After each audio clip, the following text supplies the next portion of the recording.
जब मुमुक्षु दूसरे में मुक्ति का आरोप करता है, बोले करता है महाराज आरोप, बोले जहां तक मुमुक्षु की श्रद्धा है वो तो आरोप ही है।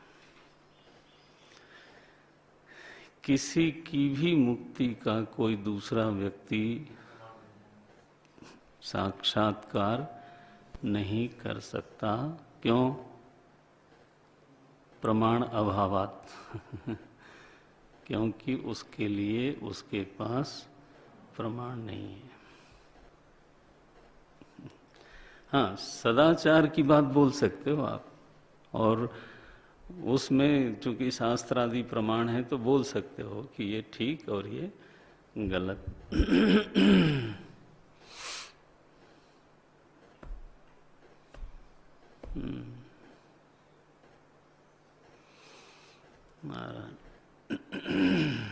तो इसलिए बाधित वृत्ति से माने जो प्रमातृत्व शेष है, इसलिए असकृत बोध भी होता है।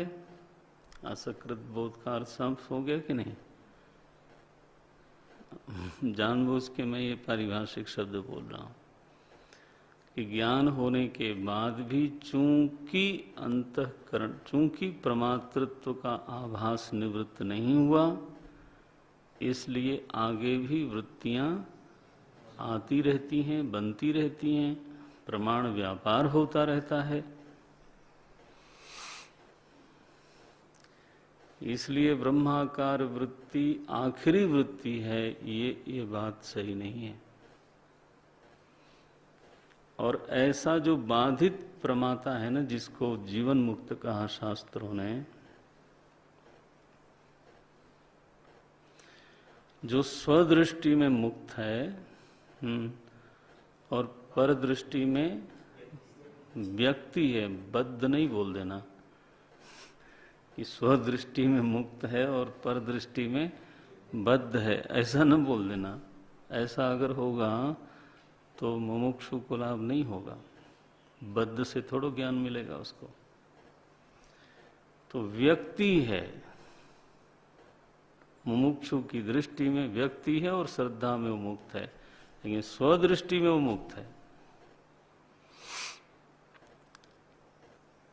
बस शास्त्र की दृष्टि में फिर वही सद्गुरु है और वही फिर उपदेश करता है।